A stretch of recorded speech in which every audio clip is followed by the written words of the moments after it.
reflexión que me parece oportuna a los tiempos que vivimos, ¿no?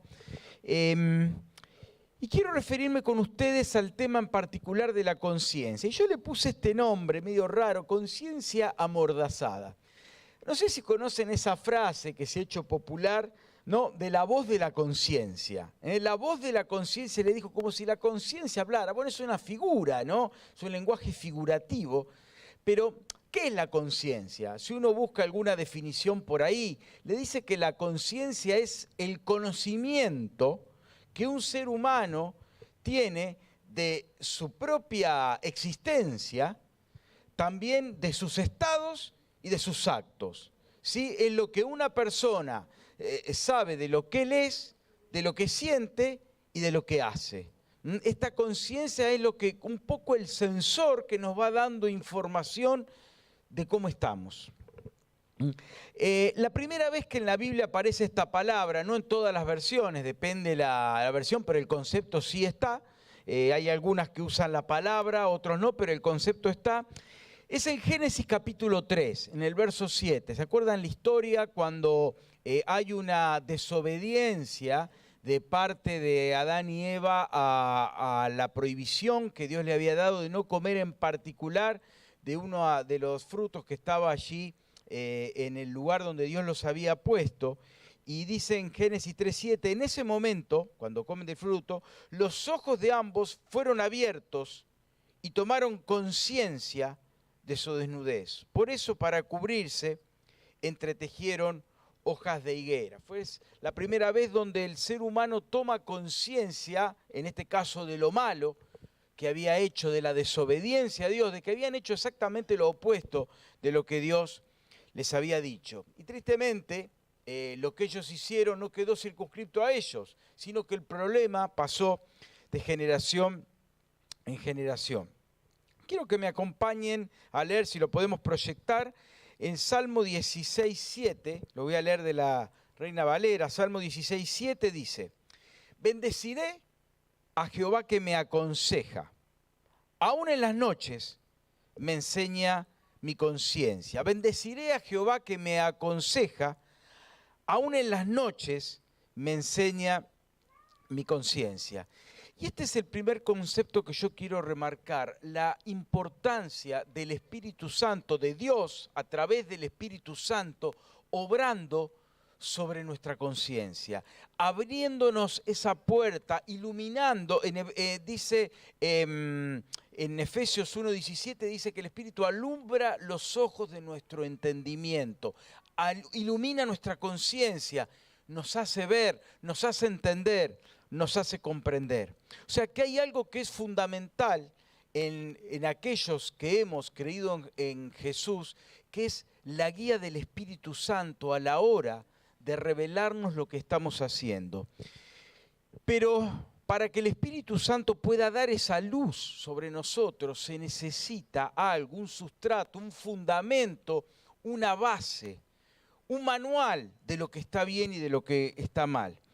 Quiero leer con ustedes en 2 Timoteo 3:16 y 17, que es un pasaje clave, emblemático, que en muy pocas palabras resume lo que es este fundamento, esta base para poder entender cómo movernos. Dice allí el apóstol Pablo, le escribe a su hijo espiritual Timoteo, dice: toda la Escritura es inspirada por Dios y útil para enseñar, para reprender, para corregir y para instruir en justicia. ¿Cuántos verbos en tan poco espacio?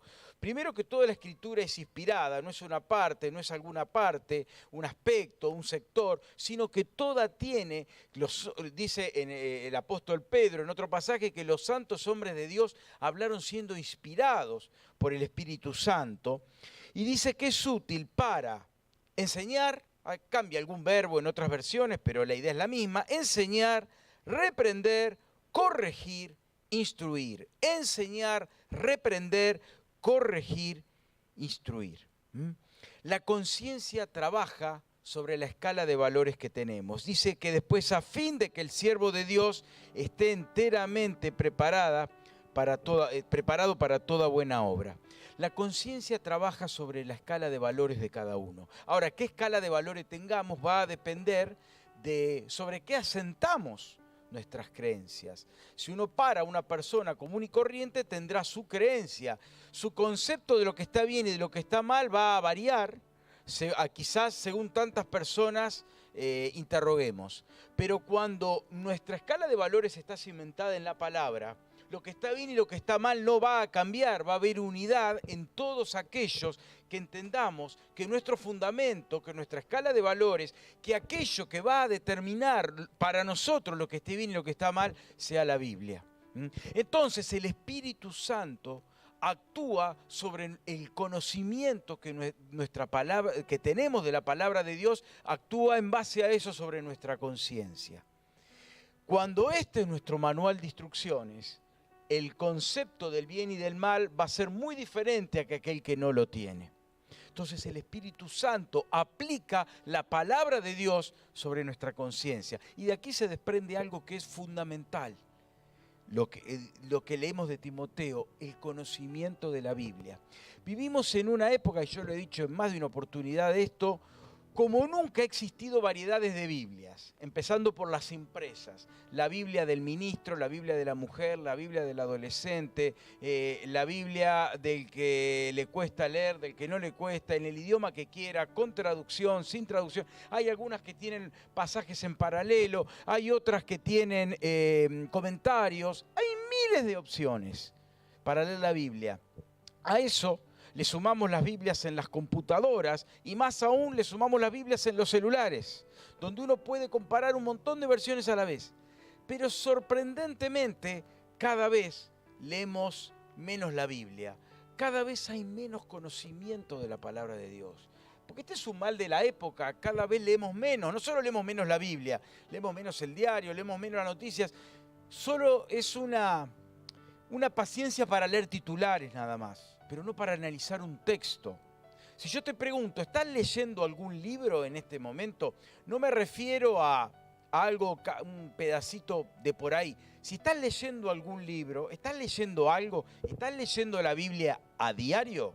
No me refiero al versiculito que te manda el hermano. Me estoy refiriendo a agarrar la Biblia, lectura, análisis, comprensión, puesta en práctica. ¿Lo estás haciendo? Nos cuesta muchísimo leer la palabra, cada vez menos. Ahora, ¿cómo el Espíritu Santo va a obrar sobre una conciencia que carece de estos valores? Porque si tu expectativa de conocer la Biblia es el ratito del domingo a la mañana, es muy poco. Tal vez necesites vivir unos 200, 300 años viniendo todos los domingos. No alcanza. Necesitamos tener tiempos personales de lectura de la palabra. Y es preocupante el desconocimiento de la Biblia, porque si desconocemos la voluntad de Dios, ¿cómo podemos cumplirla? El apóstol Pablo decía, ¿cómo voy a saber que codiciar es pecado si la ley no me lo dijera? O sea, la manera que tenía el apóstol Pablo de conocer que codiciar era pecado era leyendo. Y cuando se encontraba, no codiciarás, es pecado. Es necesario conocerlo. Por esto es el primer punto. Por eso empiezan a aparecer cristianismos livianos, light, como estamos acostumbrados a escuchar, de demandas rebajadas,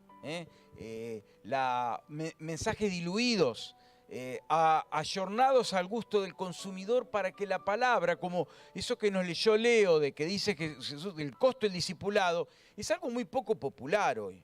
No es una lectura que vende. Si querés tener muchos miembros en tu iglesia, hay que leer otros pasajes más lindos. Hay que leer promesas, lo que vas a tener, lo que vas a recibir, lo bien que te va a ir, todo lo que vas a tener, pero no mencionemos la palabra compromiso o costos porque no son populares. El problema es que Jesús las usó todo el tiempo. Y si pretendemos humildemente, con todas las diferencias a salvar, imitar a Jesús, no podemos menos que decir lo que Él dijo y reproducir las palabras que Él nos dejó.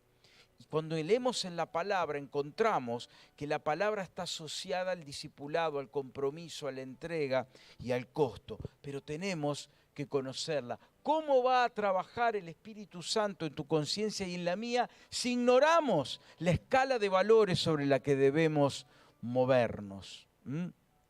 ¿Cómo lo va a hacer? La conciencia trabaja sobre tu escala de valores para que el Señor, el Espíritu, pueda sacudir tu ser para hacerte ver que te estás equivocando, que lo que no estás haciendo, lo estás haciendo no está bien.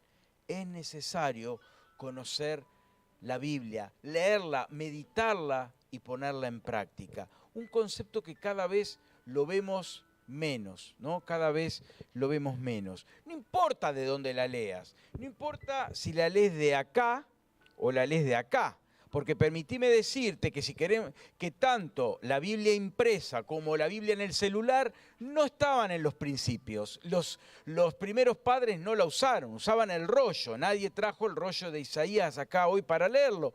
Cualquier forma de Biblia es válida. Yo en lo personal entiendo que si es en papel, si es digital, si es en un códice, si es en un rollo, está todo bien mientras leas la Biblia, mientras la estudies, en el formato que más claro te sea, pero estudiala y obedecela. Y estamos haciendo agua los cristianos de hoy, porque nos hemos acostumbrado a no leer.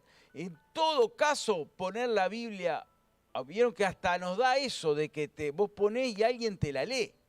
Yo eso sí que creo, hermano querido, que hay que sentarse, hay que leerla, salvo que tengas un problema en la vista que te impida leerla. De otra manera, necesitamos volver a la palabra escrita, porque es la escala de valores, es el manual de instrucciones para saber cómo movernos en esta vida. Y como dice en Santiago, que no nos lleven de la nariz de un lado para el otro. Sin saber, está todo bien, qué es lo que está bien, qué es lo que está mal, no lo sabemos. Y cuidado porque se infiltran creencias parecidas, que nos dicen que la Biblia, que lo que Dios dijo es esto, pero no es así.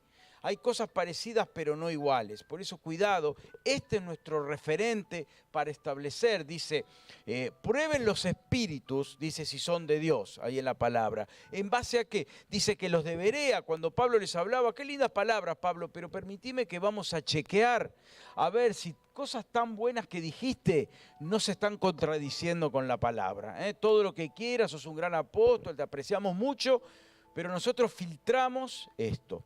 ¿Y cuántas veces hoy día con las prédicas por internet, porque es más fácil que leer la Biblia, poner a un predicador mientras uno, no sé, está haciendo un trabajo, está escribiendo, corrigiendo, haciendo una manualidad, cocinando, ponemos y escucha de cosas muy buenas y otras no tantas. Si no aplicamos un filtro, podemos recibir cualquier tipo de información. Entonces es importante que el filtro no sea que me guste o no me guste lo que escucho, sino lo que la palabra diga. Entonces esto es clave. El Espíritu Santo, la palabra y la conciencia se unen en esto, en que el Espíritu Santo aplica la palabra sobre nuestra conciencia para establecer, hacernos ver cómo nos estamos conduciendo. Avanzamos un poquito más, quiero leer en 1 Timoteo capítulo 4, versos 1 y 2. 1 Timoteo 4, versos 1 y 2, dice, el Espíritu Santo, dice el apóstol allí, dice claramente que en los últimos tiempos algunos abandonarán la fe, eso es apostatar, para seguir a inspiraciones engañosas y doctrinas diabólicas. Tales enseñanzas provienen de embusteros hipócritas, duras las palabras, que tienen la conciencia encallecida. Tales palabras provienen de embusteros que tienen la conciencia encallecida. Yo me acuerdo, hace muchísimos años atrás, me gustaba ir a remar. Íbamos con Marcelo, íbamos con mi viejo, yo iba después con un compañero del secundario. Miren lo que hacíamos, a los 18 años, 17, 18 años, nos levantábamos en vacaciones de verano por el calor, nos íbamos a remar a las 6 de la mañana. Nos levantábamos 5:30, íbamos a remar a las 6 y volvíamos a las 11. Bueno, ¿qué tiene que ver esto? Bueno, algo tiene que ver. Lo que quiero decir, cuando uno empieza, por ejemplo, a hacer algo como remar, lo primero que le pasa cuando rema bastante, sobre todo en épocas de calor, es que le empiezan a salir ampollas. Se ampollan las manos, la pielcita ahí los primeros días sufrís. O el guitarrista que empieza por primera vez a tocar la guitarra, al ratito, a los pocos días tiene una ampolla en el dedo que le duele, le fastidia y le impide tocar.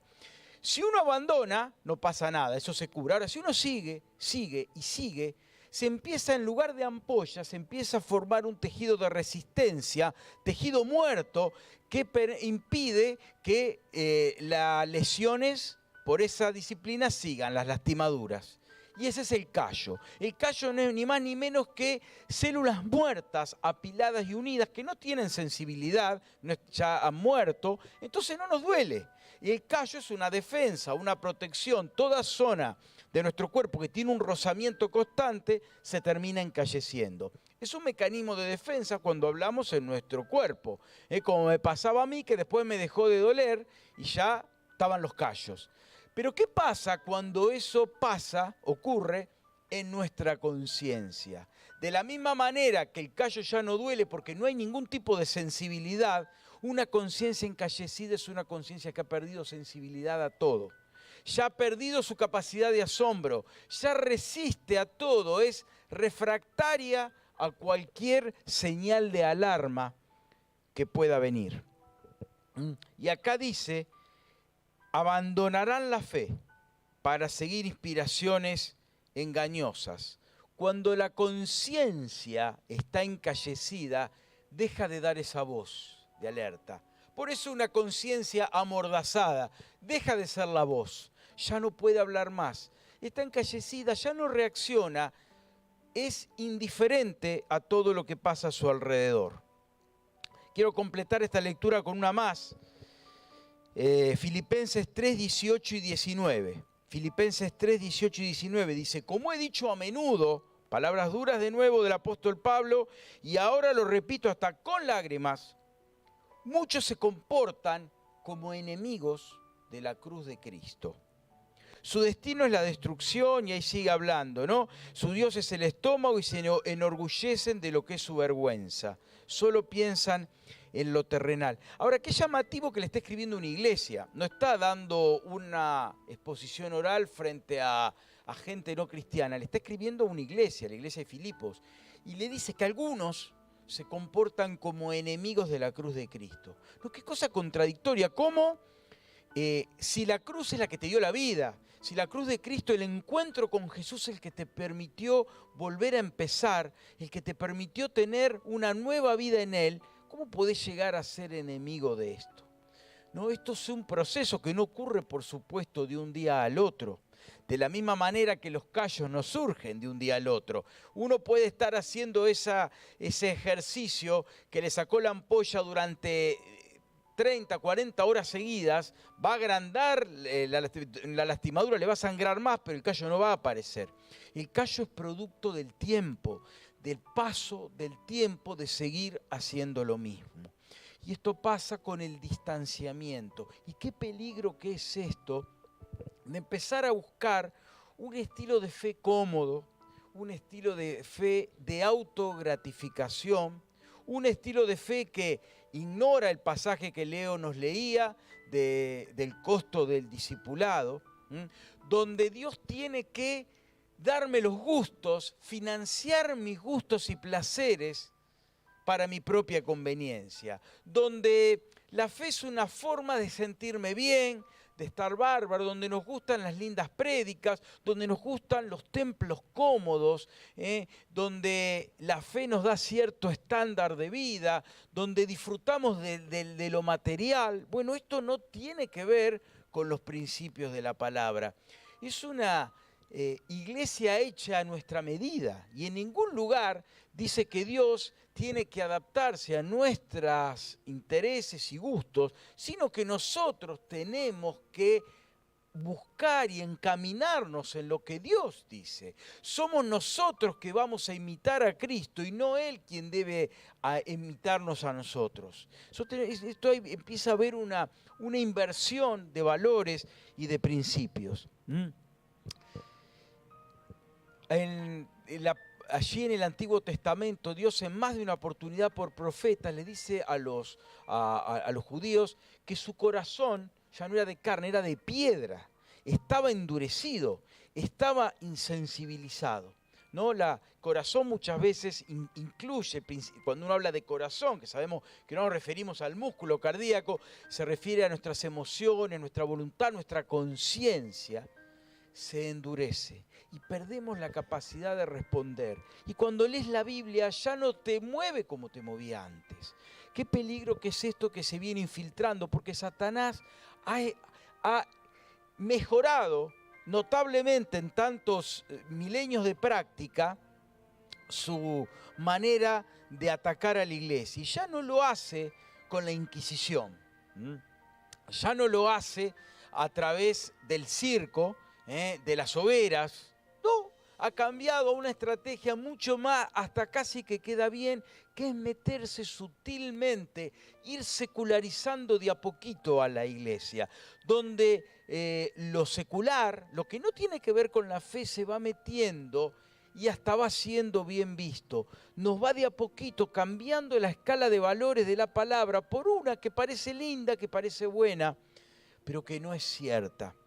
Ahí en Isaías dice que advierte del peligro de los que llaman a lo bueno malo y a lo malo bueno. Esto es una inversión de valores, subversión de valores. Lo que antes, y esto lo vemos a diario, si decimos si nuestros abuelos o nuestros bisabuelos vieran las cosas que hoy se tienen como normales, se escandalizarían, se enloquecerían, no podrían aceptar. Pero ¿qué pasa? Como es progresivo, y esto es lo que pasa, y ahí está la trampa de Satanás con el mal, con la incitación de él al mal. Vamos corriendo los límites de lo que está bien y de lo que está mal. Yo digo hoy, hasta acá. No, mentira está mal. Después digo, bueno, mentira está casi siempre mal, en algunas condiciones. Después digo, todos mienten, que yo pueda mentir un poco más. ¿Qué va a cambiar? Yo no voy a cambiar al mundo por dejar de mentir o por mentir. Así que, más sí, todos lo hacen. ¿Cuál es el problema? Yo tampoco voy a ser el único, mientras todos los demás lo hacen. Y así empezamos con cada cosa, corriendo los límites. Hoy llego hasta acá. Después lo corro un metro más. Me voy hasta ahí, no, de ese metro no lo paso. Después lo corro un poquito más. Y llega un momento donde ya nadie sabe dónde está el límite. Ya nadie sabe. Por eso es importante entender que Dios nos llama una y otra vez a volver a Él, a recapacitar y volver a su palabra, volver a sus principios. Y el apóstol acá dice, lo digo con lágrimas, muchos se comportan como enemigos de la cruz de Cristo. Y enemigos de la cruz de Cristo no es que voy prendiendo fuego las distintas iglesias, ¿sí? O le doy garrotazos a todos los hermanos que se me cruzan. Es algo mucho más sutil, es empezar a reprogramar lo que Dios dijo, a restarle valor a lo que está escrito, ir armándome una fe a mi propia medida. Y en este mundo que vivimos esto es cada vez más fuerte. Qué importante volver a la fe. Tal vez nunca la tuviste. Qué bueno que le entregues a Jesús hoy tu corazón. Que digas, Señor, yo no quiero seguir caminando en este sistema mundo que me envuelve con enseñanzas, con creencias, que me dice lo que está bien y lo que está mal, que va cambiando según la época, las modas, los gustos. Yo quiero, Señor, caminar en tu camino. Porque qué bueno que hoy le puedas entregar su corazón a Cristo y reconocer que estás en falta delante de Él. Que no podés estar a la altura de los estándares de vida que son los mismos que hace 2000 años atrás. Cuando Dios le daba la ley a Moisés o le hablaba al pueblo de Israel en el desierto o le hablaba a los apóstoles o nos habla a nosotros, sus principios y valores son los mismos, no han cambiado. Porque Dios es el mismo ayer, hoy y por los siglos. Todo lo que Él dependa también lo es y su palabra también lo es. No se ha modificado.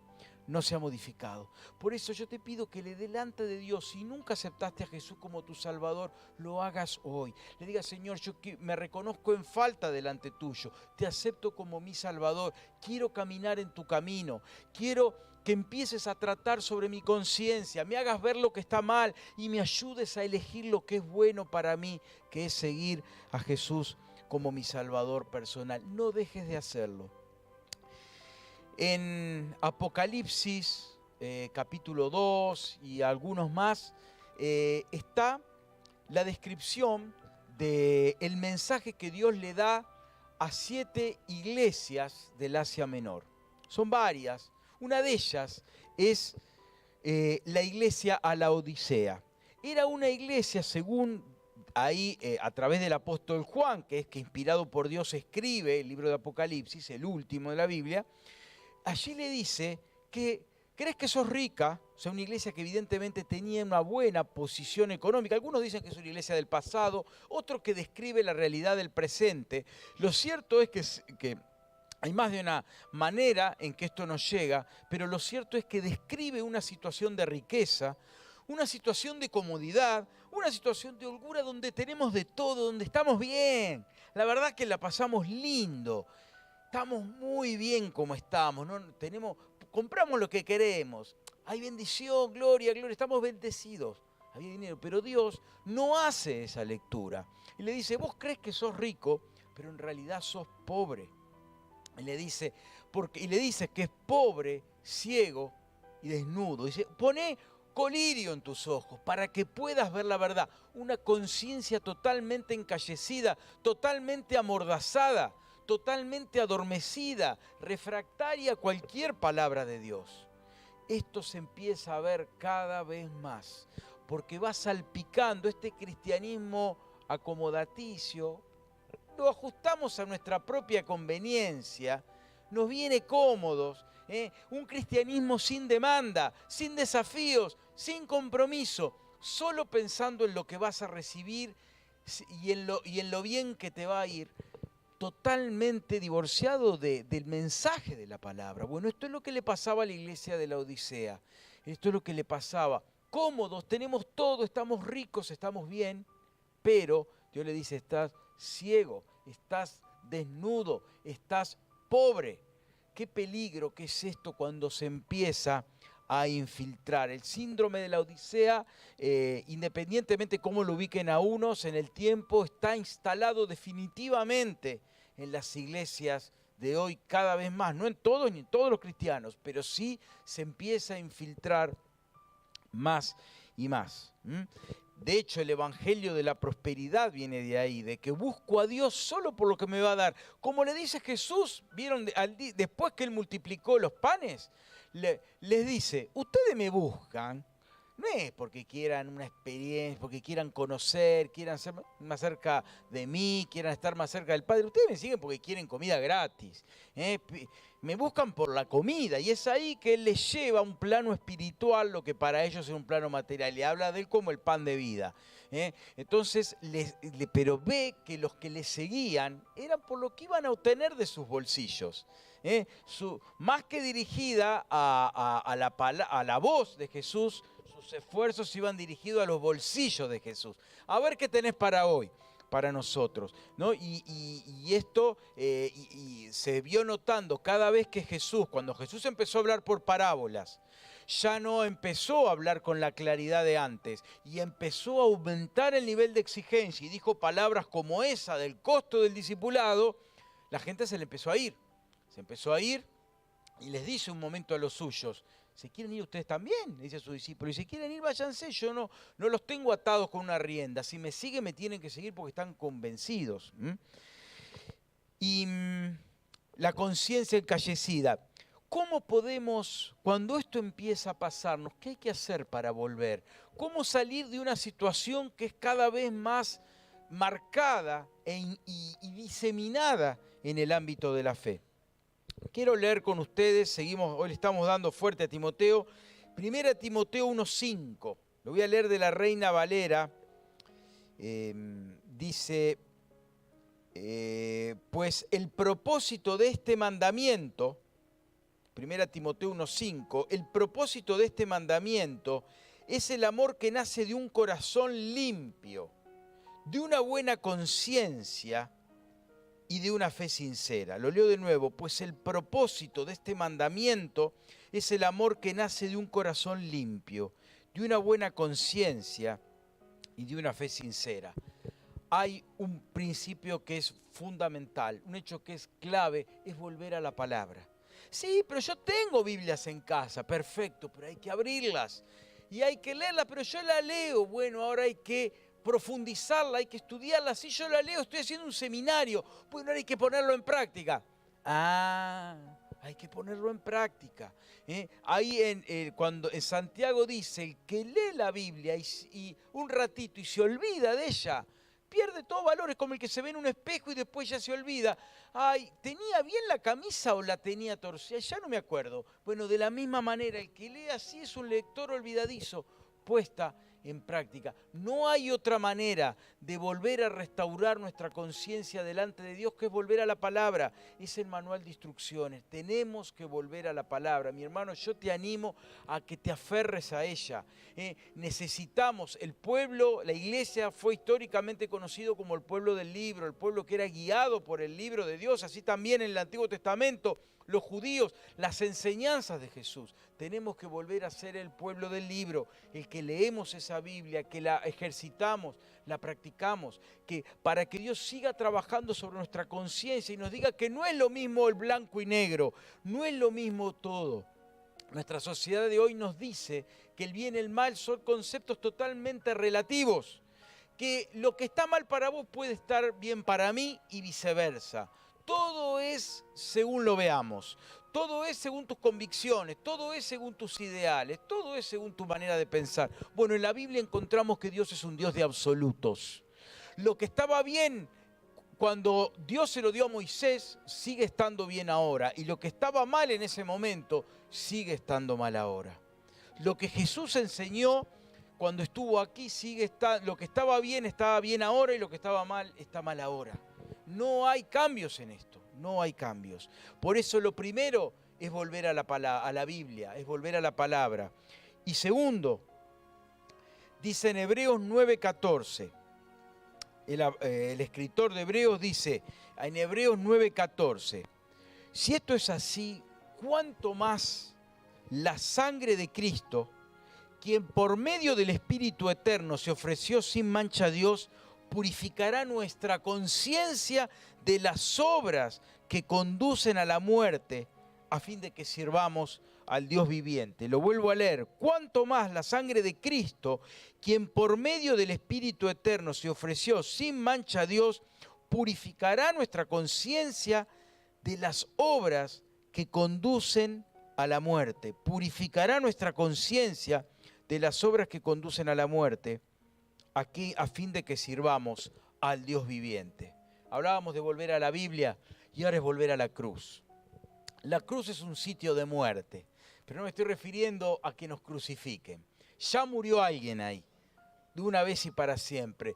La cruz es un lugar de muerte para nuestra naturaleza pecaminosa, para nuestro viejo hombre, es un punto de muerte. Es donde dice ahí el apóstol en 1 Corintios 15 que es necesario que el grano muera.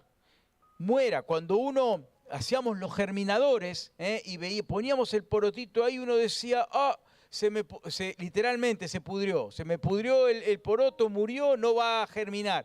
Pero después uno se daba cuenta que cuando tenía ese aspecto tan horrible de putrefacción, empezaban a hacer la planta. Porque el grano estaba muriendo, pero la planta estaba naciendo. Eso pasa con nuestra vida. Necesitamos morir para vivir. Contradictoria la frase, pero es así. Morir a lo viejo para nacer a lo nuevo. La cruz es un sitio de muerte. Es necesario pasar por ella. El apóstol Pablo, Gálatas 2:20, decía, con Cristo estoy juntamente crucificado. Con Cristo, No estoy al lado, no soy un espectador, sino que el viejo Pablo, el viejo Saulo, mi naturaleza pecaminosa, con Cristo estoy juntamente crucificado. Y ya no vivo yo, sino que Cristo vive en mí. Y lo que ahora vivo en la carne, lo vivo en este cuerpo, lo vivo en la fe del Hijo de Dios, el cual me amó y se entregó a sí mismo por mí. Es necesario morir. La cruz es un lugar de muerte para encontrar la verdadera vida. Es el único instrumento de muerte que da vida. Otra cosa que suena rara y contradictoria. Todos los demás instrumentos de muerte solo dan muerte. La cruz es un instrumento de muerte que da vida. Y no le da vida solo a Jesús, sino que Él, por ser el postrer Adán, espíritu vivificante, nos da vida a cada uno de nosotros. Pero es necesario pasar por la cruz. Si no pasaste por la cruz, tu conciencia no se ablanda, sigue encallecida, sigue cegada, porque dice que el príncipe de este mundo ha cegado la vista de los incrédulos o de los que están lejos.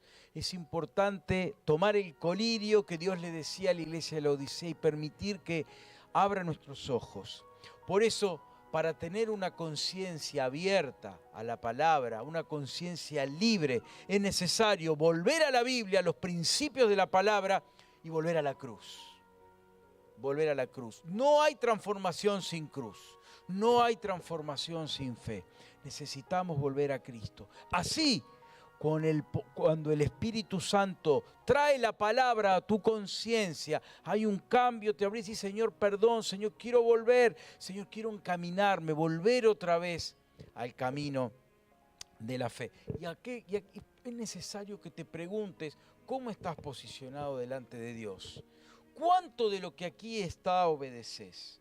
Cuando escuchás que estás haciendo algo que la palabra no aprueba, que lo que Dios ha dejado escrito aquí lo contradice, ¿cuál es tu conducta? ¿Cuál es tu posicionamiento?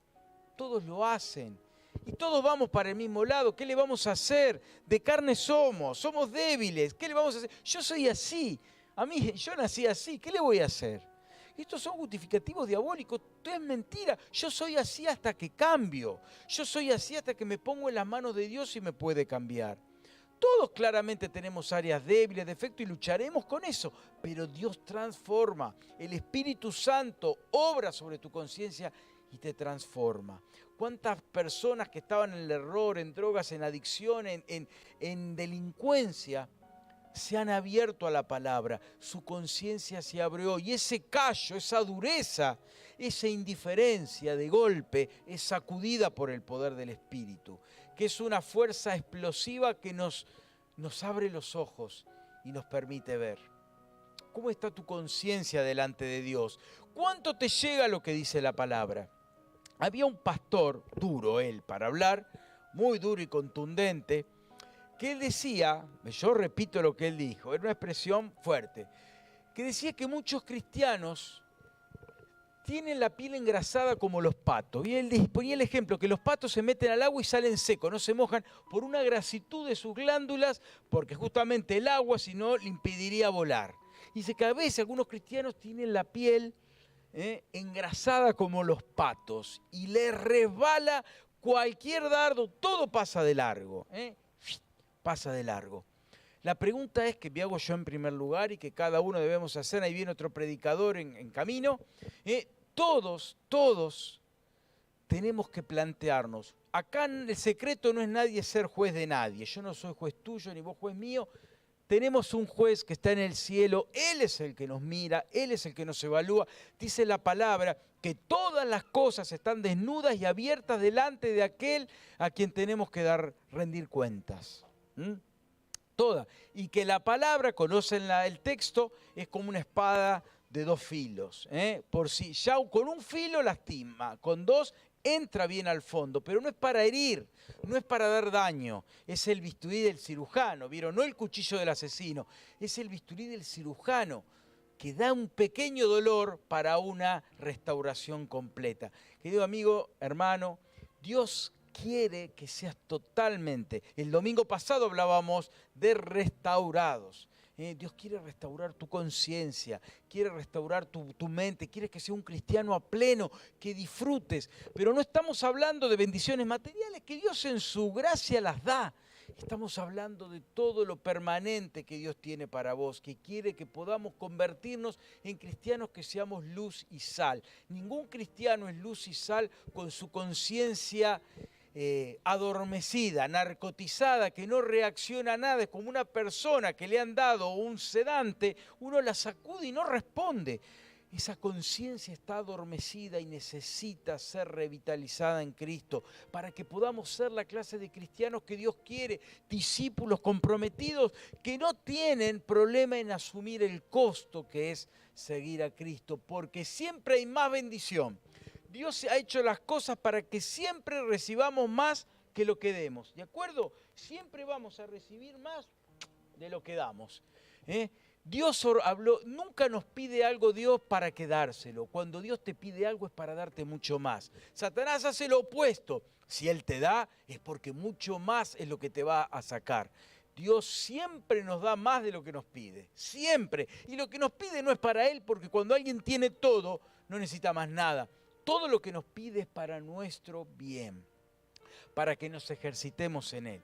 Así que yo quiero pedirte que cierre tus ojos un minutito y quiero leerte un versículo, Lamentaciones 3:40. Sí, existe un libro en la Biblia que se llama Lamentaciones, te lo comunico, Lamentaciones 3:40 del profeta Jeremías.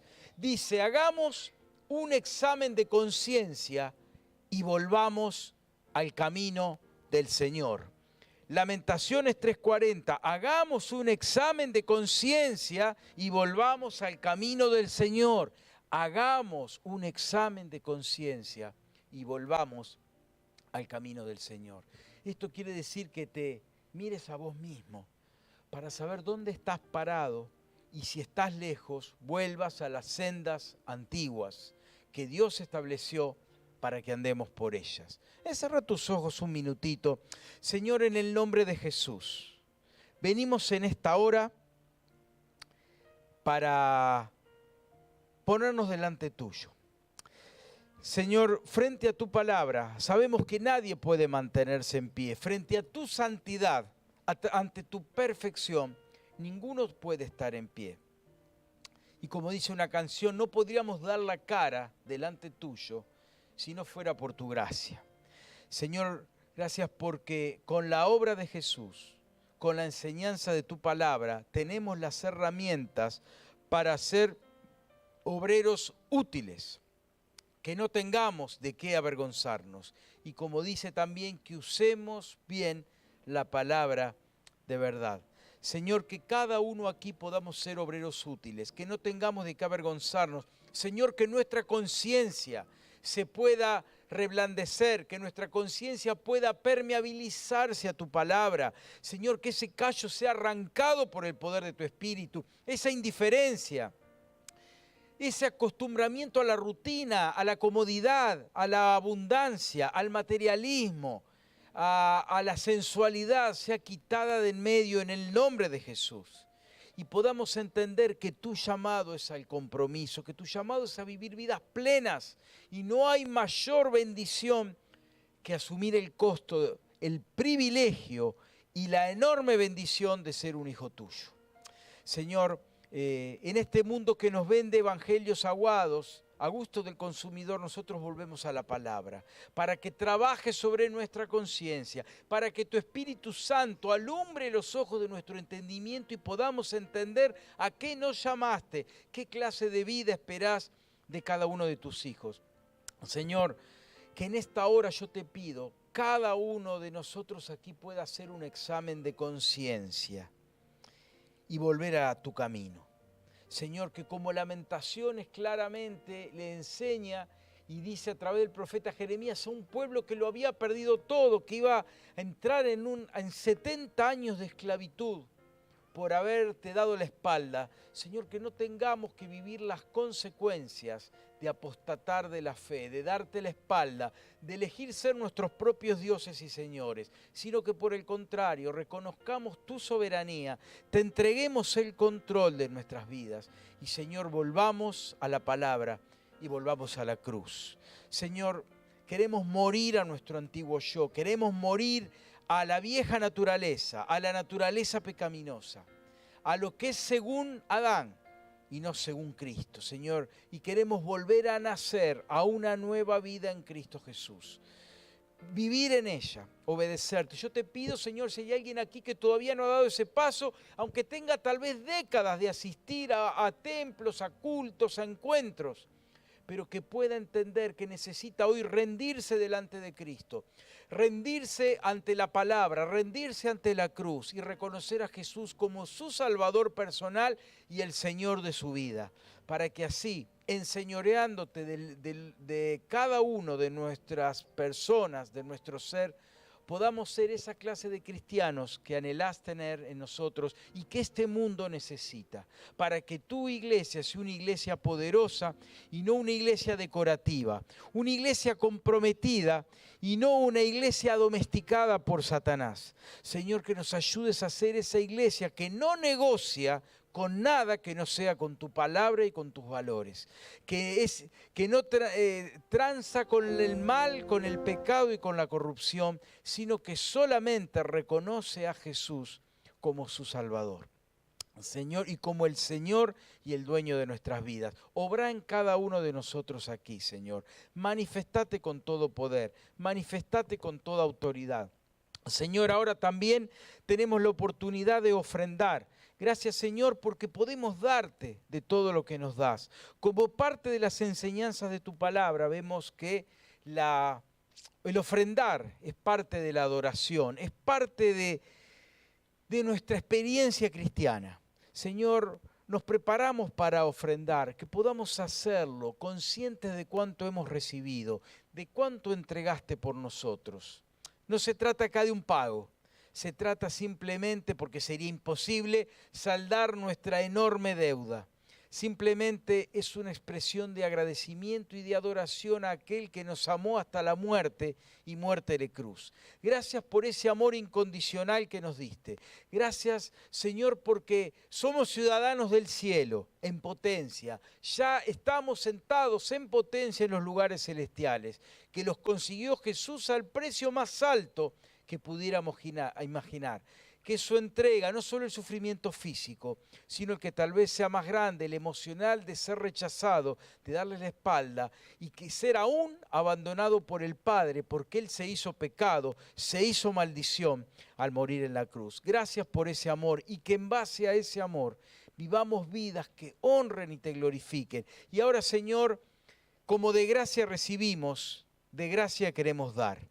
Señor, queremos bendecir a través de la ofrenda a quienes nos rodean, pero darla como una forma más de reconocimiento a tu favor recibido. Gracias, Señor, te damos y te bendecimos en el nombre de Jesús. Amén y amén. Sí, nos podemos ir acercando para ofrendar. Tal vez el